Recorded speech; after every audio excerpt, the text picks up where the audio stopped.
Now we will discuss R and S configuration. R and S configuration. ठीक है, R and S. तो R and S configuration can be predicted by या can be assumed by CIP rule. CIP rule. CIP क्या है? CIP है आपका CAHN Cahn Ingold and Prelog. ये तीन साइंटिस्ट थे, Cahn Ingold and Prelog. ये तीन साइंटिस्ट ने मिलकर के आपका आर एंड एस कॉन्फ़िगरेशन दिया. तो कोई भी कंपाउंड होता है तो या तो अगर कायरल कंपाउंड होगा तो उसमें जो रोटेशन होगा आइदर क्लॉकवाइज होगा या एंटी क्लॉकवाइज होगा. अगर वो क्लॉकवाइज होता है तो then it is called R configuration, और अगर एंटी क्लॉकवाइज होगा तो क्या कहलाएगा? S configuration. ठीक है. आर का मतलब होता है रेक्टस. रेक्टस का मतलब राइट साइड, लैटिन वर्ड है. आर मतलब रेक्टस, रेक्टस मतलब राइट साइड, और एस का मतलब होता है सिनिस्टर. ठीक है ना, तो लैटिन वर्ड है. तो इसमें तो हम देखते हैं इसमें ये आपका कॉन इन गोल्ड एंड प्रीलॉग ने क्या कहा. बोलता है किसी भी कायरल कंपाउंड से अगर फंक्शनल ग्रुप लगा हुआ है, किसी भी कायरल कंपाउंड से अगर फंक्शनल ग्रुप लगा हुआ है, then greater the atomic number higher will be the priority. ठीक है. जो आपका किसी अगर if any functional group attached to the chiral carbon, then the functional group should be numbered, and the numbering should be done in such a way that the greater the atomic number, higher will be the priority. ठीक है. For examples, जैसे for examples a B R का atomic number कितना है? 35 B are. उसके बाद क्या है? सीएल का कितना है? 17. उसके बाद मान लो CH3 है, और अल्टीमेटली क्या होगा? H. तो अगर ये चार लगे हुए हैं तो पहला नंबर हम किसको देंगे? बी आर को. फिर देन किसका होगा? फिर किसका होगा? फिर किसका होगा? अगर तो ये पहला हो गया. तो रूल क्या हुआ कि greater the atomic number higher will be the priority while giving the numbering towards when it is attached to the chiral carbon. पहला हो गया रूल. दूसरा रूल क्या है? दूसरा रूल एटॉमिक नंबर पर, जैसे आपका है ये OH, तो जो अटैच होगा कायरल कार्बन से उसके एटॉमिक नंबर देखना है ना. जैसे OH है, उसके बाद फिर जैसे मान लो आपका CH3 CH2, फिर आपका CH3 देन H. अभी कहोगे कैसे? अब जैसे देखो यहां पे हमने रखा C2H5, यहां पे OH, यहां पे आपका OH यहां रख देता हूं, यहाँ पे रख देते हैं CH3, यहाँ पे OH और यहाँ पे H. ऐसे हो गया. ठीक है. तो अब यहाँ पे देखिए, तो ये atomic number how much? 8. Option का 8 हो गया. फिर इधर भी कार्बन से लगा हुआ है, इधर भी कार्बन से लगा हुआ है. तो अगर कार्बन से दोनों तरफ कार्बन से लगा हुआ रहेगा, या ऐसा कोई फंक्शनल ग्रुप जिसका एटॉमिक नंबर सेम हो, तो वैसे केसेस में हम अब उसका मॉलिक्यूलर मास देखेंगे. तो greater the molecular mass higher will be the priority. ठीक है. तो पहला नंबर तो इसको देंगे, दूसरा नंबर इसको देंगे, और तीसरा नंबर हाइड्रोजन को छोड़ दो, तीसरा नंबर इसको देंगे. ठीक है. तो कैसे घुमाइए? एंटी क्लॉकवाइज हो गया. तो क्या होगा? R configuration, S configuration? S configuration. और इसी का अगर मिरर इमेज है, मिरर इमेज कैसे होगा बेटा? मिरर इमेज होगा यहाँ पे, ये ऊपर कर देता हूं. ठीक है. यहाँ पे C2H5, यहाँ पे OH इधर कर दिया, H इधर कर दिया, और CH3 इधर कर दिया. तो पहला नंबर ये, दूसरा नंबर ये, और तीसरा ये. ऐसे घुमाना. तो क्या हो गया? क्लॉकवाइज. तो कौन सा कॉन्फ़िगरेशन होगा? R configuration. तो ये हो गया एक आर कॉन्फ़िगरेशन और दूसरा एस कॉन्फ़िगरेशन. तो ये ध्यान में रखना है, क्वेश्चन रहता है. ठीक है. अब आपका क्वेश्चन ऐसे रहेगा, जैसे आया वो क्वेश्चन है प्रीवियस ईयर के, कोई ले लेना केमिस्ट्री वगैरह का. प्रीवियस ईयर्स के केमिस्ट्री का आपका जरूर ले लेना ताकि आपको आइडिया लगे। पब्लिशर का नाम अरे ऐसे जाओगे कोई मार्केट, हाँ तो सबका एक ही जैसा क्वेश्चन रहेगा, वो पब्लिशर उसे कोई ऑथर थोड़ी लिखता है, वो तो जैसे होता है उसको डाल देता है। तो अरिहंत का होता है, अरिहंत का ले लेना। आपके बता रहे थे कोई ल्यूसेंट करके कोई बता रहा था कुछ। नहीं अभी तो वही ले लो ना, अभी तो Question- प्रीवियस ईयर्स का क्वेश्चन पेपर, ठीक है। ठीक है। तो वो जनरली 35 ईयर्स के रखते हैं, तो आपको 35 ईयर्स से मतलब नहीं है, जनरली 2010 के बाद से मतलब है, क्योंकि question day by day tough होते चले जा रहे हैं, ठीक है। तो ये उतार लिया आपने, उतारो ना, तो फिर बैठे बैठे क्या करना है। अब हम देखते हैं, जैसे मान लो कोई कंपाउंड ऐसे है, ठीक है, जैसे देखिए COH, OH, AOH और COH, ऐसे कंपाउंड है। ये टार्टरिक एसिड है, ये मेसोमर्स था, ऑप्टिकल इनएक्टिव था, कायरल कंपाउंड होने के बावजूद भी। अब यहाँ पे देखो, जैसे नंबरिंग या तो हम इधर से कर लें या तो इधर से कर लें। अगर हम इधर से नंबरिंग करते हैं तो 1 2 3 4 ऐसा हो गया, ठीक है। अच्छा एक चीज और हम बता दें कि जो कायरल कार्बन होता है उसकी नंबरिंग नहीं होती है, उसके साथ जो फंक्शनल ग्रुप लगे रहते हैं उसकी नंबरिंग होती है। यहां पे इसकी नंबरिंग हमने करा नहीं, करा ना, हमने किसका किया, जो इसके साथ अटैच है उसकी नंबरिंग हो रही है। तो क्या ऑर्डर था, greater the atomic number higher will be the priority, ठीक है। और if the atomic number is same for the two functional group then we will consider about the molecular mass, तो greater the molecular mass higher will be the priority. तो अब यहां पे देखिए, जैसे ये अब ये अब क्या है, अब इस कायरल कार्बन से आपका क्या अटैच है, OH अटैच है, फिर ये कार्बोक्सिलिक अटैच है, फिर ये अटैच है, ठीक है ऐसे। तो अब इसका जो हम नंबरिंग करेंगे तो नंबरिंग आपका क्या होगा, पहला नंबर तो इसको देंगे, ठीक है, पहला नंबर इसको देंगे।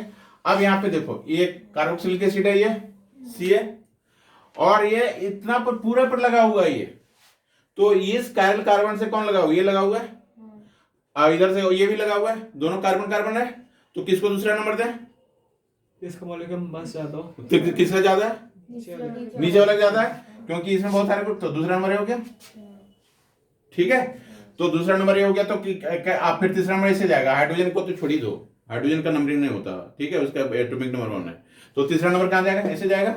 तो कैसे घुमाइए, इस कायरल कार्बन के लिए ऐसे घुमा, तो क्या हो जाएगा, आर कन्फिगरेशन हो गया। अच्छा, और उसी तरह अगर हम इसको कंसीडर करें,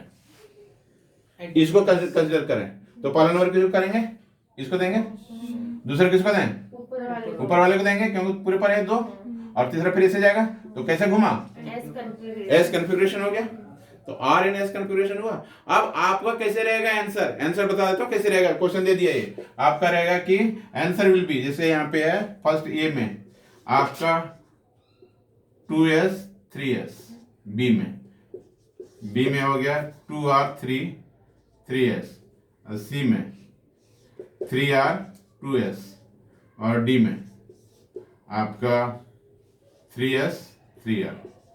अब बताओ क्या होगा,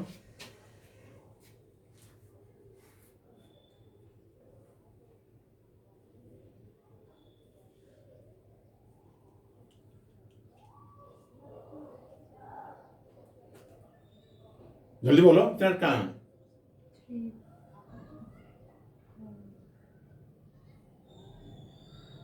बोलो, बी और सी में से होगा कोई, बी, ऐसा आंसर थोड़ी होता है बी एंड सी में, एक आंसर होगा ना, 2r एंड 3s, ये 2 हो गया, ये 3 हो गया, ठीक है। तो इस कार्बन के लिए आपका 2r था, कैसे 2r था, कैसे, ये आपका तो बताया था ना कि पहला ये नंबर ये, दूसरा नंबर ये, तीसरा ये, तो ऐसे घुमाना था ना इसके लिए।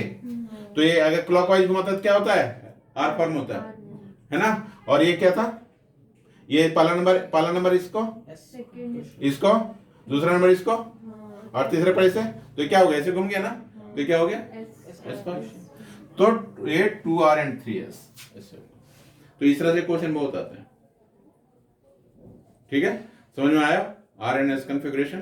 तो RNS configuration just tells about the आपका rotation rotation, whether it is clockwise or anti-clockwise. If it rotates clockwise, then it will be R form.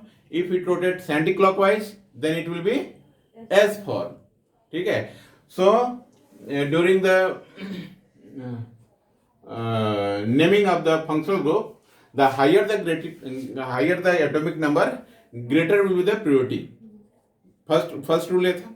And second rule is that if the atomic number for the two functional group is the same, then greater the molecular mass, higher will be the priority.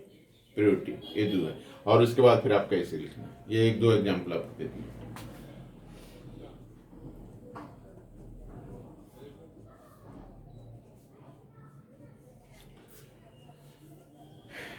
अब यहाँ पे देखो, एक और हम चर्चा करेंगे और वो होगा आपका conformational isomerism. Conformational isomerism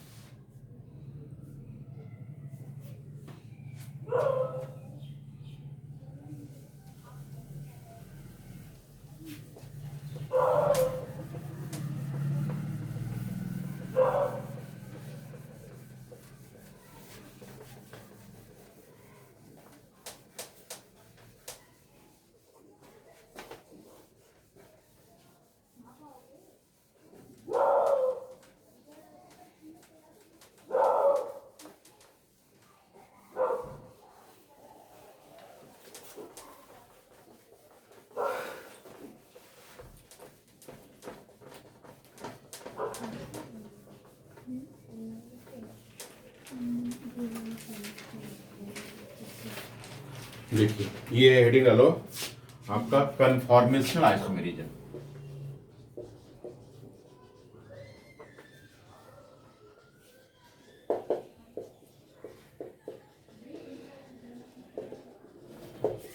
conformational isomerism किसको कहते हैं? देखो, ये अलग से है, उसमें अलग से हम बताए थे. ये सिर्फ एल्केन के केस में होगा. बोलता है if there is carbon carbon single bond, then what happens? One of the carbon is static and another carbon rotates along the carbon carbon axis. ठीक है? Then the functional group or atom attached to rotatory carbon also rotates and it occupies different position in a space. ठीक है? Resulting to formation of different conformers. They are called conformers and the phenomenon is called conformation. For example, देखिए, if there is, this is carbon carbon axis. In this case, one of the carbon, suppose that this carbon is a static मतलब रुका हुआ होना, and this carbon rotates along the carbon carbon axis, whether it is clockwise, whether it is anti-clockwise. ठीक है? Then one of the carbon is static and another carbon rotates along the carbon carbon axis. Due to the rotation of rotatory carbon, the functional group or atom, for example, we suppose hydrogen atom. This is the hydrogen atom and this is the hydrogen atom. This is the case of ethane. This is ethane. So this carbon is static and this carbon rotates along the carbon carbon axis. So due to the rotation, the hydrogen attached to the rotatory carbon also rotates and it occupies different position in a space, resulting into this hydrogen atom occupy different position and it constitute conformers, different conformers, and this phenomenon is called conformation of alkane. Then conformation of alkane can be summarized. You can say that the conformation of alkane can be predicted or assumed that it is of two types. First is Sawhorst projection and another is Newman's projection. Sawhorst projection and Newman's projection.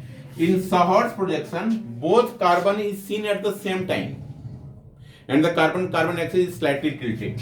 दोनों carbon eight ए time दिखेंगे और ये carbon carbon axis slightly, ये आपका straight line होगा, slightly tilted होगा. The carbon placed at the right side, the carbon present at the right side will be placed above than the carbon present at the left side. ठीक है? तो अब यहाँ पे देखो ऐसे ये हो गया. अब ये रोटेट कर रहा है. तो दोनों कार्बन दिखेंगे साथ साथ में, और इसके साथ साथ जो फंक्शनल ग्रुप लगे होंगे वो भी दिखेंगे। ठीक है, तो ये आपका हो जाएगा सॉहर्ट्ज प्रोजेक्शन में। और न्यूमैन्स प्रोजेक्शन में the molecule is viewed along the carbon carbon axis, ऐसे देखेंगे, सामने से देखेंगे, फ्रंट से। तो क्या होगा, frontal carbon seen but the back carbon is not visible. However the functional group attached to the back carbon is clearly visible. Front carbon का तो कार्बन भी दिखेगा और उसके साथ साथ जो फंक्शनल ग्रुप होगा वो भी दिखेगा, लेकिन बैक कार्बन जो होगा, जैसे डबल रोल है आपका, ठीक है, सेम हाइट सेम आपका लेंथ इस तरह से, तो आप ही के पीछे जस्ट खड़ा है तो सामने वाला को क्या होगा, आपका दिखेगा, लेकिन पीछे वाला दिखेगा नहीं। लेकिन आपने हाथ ऐसे, आप ये सामने वाला हाथ ऐसे किया है और पीछे वाला हाथ ऊपर नीचे किए हुए, तो पीछे वाला तो हाथ दिख जाएगा। ठीक है, उसी तरह यहां भी है, ये न्यूमैन्स प्रोजेक्शन है। जैसे सपोज ये है, ये आपका फ्रंटल कार्बन का है, ठीक है, और इसके साथ जो लगे हुए हैं, जैसे यहाँ पे एच लगा हुआ है, एच। और बैक कार्बन में जैसे मान लो ये एच इधर हो गया, एक एच इधर हो गया, और डॉटर लाइन से दिखा गया एक इधर हो गया। तो back carbon is not visible but the atom or functional group attached to the back carbon is clearly visible. ठीक है, तो दो तरह से हम रिप्रेजेंट किए। पहला रिप्रेजेंटेशन हुआ सॉहर्ट्ज में कि both carbon is seen at the same time as well as the functional group attached to the both of the carbon is clearly visible, but the carbon axis is slightly tilted. ठीक है, but in this case what happens, the frontal carbon is seen but the back carbon is not visible. However, the functional group or atom attached to the back carbon as well as the frontal carbon is clearly visible. ठीक है, तो this is called Newman's projection, this is called Sahort's projection. ठीक है, अब क्या होगा, पीछे वाला कार्बन घूम रहा है, तो घूम रहा है, उसके साथ हाइड्रोजन भी घूमेगा। तो जो घूमेगा तो कभी कभी फ्रंटल कार्बन का हाइड्रोजन और बैक कार्बन का हाइड्रोजन मैक्सिमम डिस्टेंस पर होंगे, और कभी मिनिमम डिस्टेंस पर होगा। एक होगा कभी मैक्सिमम डिस्टेंस पर और एक होगा कभी मिनिमम डिस्टेंस पर। अगर मैक्सिमम डिस्टेंस पर होगा तो वो फॉर्म होगा स्ट्रगर्ड फॉर्म, और अगर मिनिमम डिस्टेंस, मतलब मिनिमम डिस्टेंस, ये तो हो गया मैक्सिमम डिस्टेंस हो गया ना, और एक आपका हो गया जैसे यहां पे देखो, ये हो गया मिनिमम डिस्टेंस पे,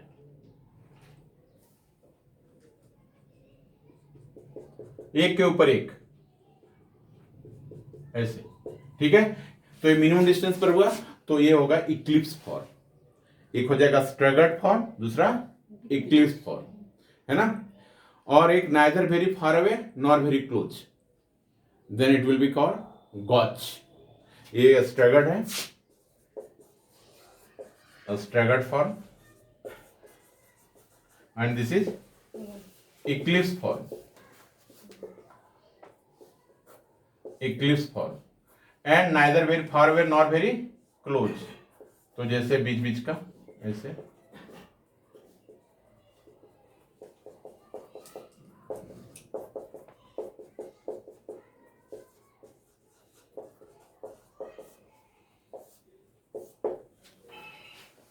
ठीक है, फिर से सुन लीजिए एक बार, इसको फिर से बता देते हैं कि if there is presence of carbon carbon single axis, ठीक है, या carbon carbon single bond, then one of the carbon is static and another carbon rotates along the carbon carbon axis.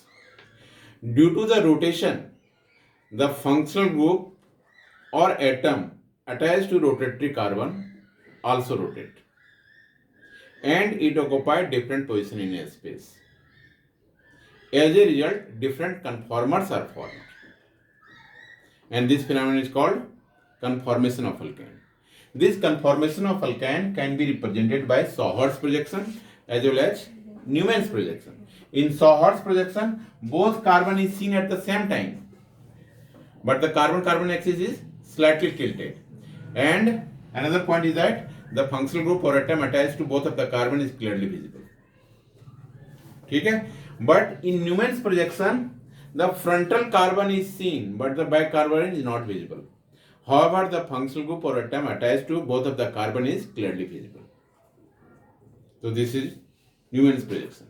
Now, due to the rotation of rotatory carbon, sometimes the functional group or atom of the frontal carbon to the back carbon is at the maximum distance, and such form is called staggered form. ये staggered Staggered. ये सारे न्यूमन्स के वो न्यूमेंस इसमें भी होगा, लेकिन इसमें डिस्टिंग्विश करना थोड़ा मुश्किल होगा। आपका एग्जाम में इससे रहेगा, न्यूमेंस वाला से रहेगा।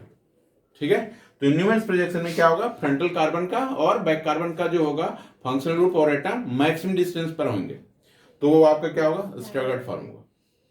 और if very close to each other then what happens, eclipsed form, and neither very far away nor very close then it will be gauche form.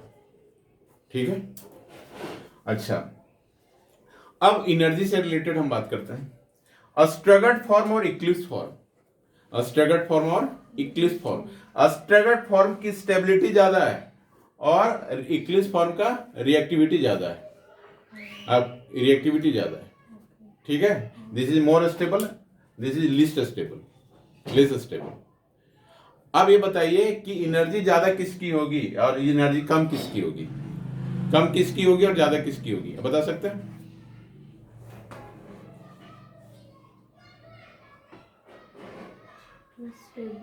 Staggered form की एनर्जी ज्यादा होगी कम होगी?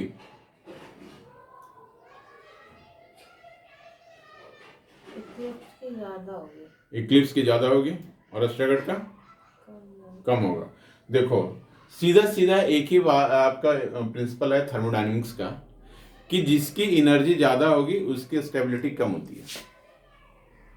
ठीक है, जिसकी एनर्जी ज्यादा है उसकी स्टेबिलिटी कम होगी और जिसकी स्टेबिलिटी ज्यादा है उसकी एनर्जी कम होगी।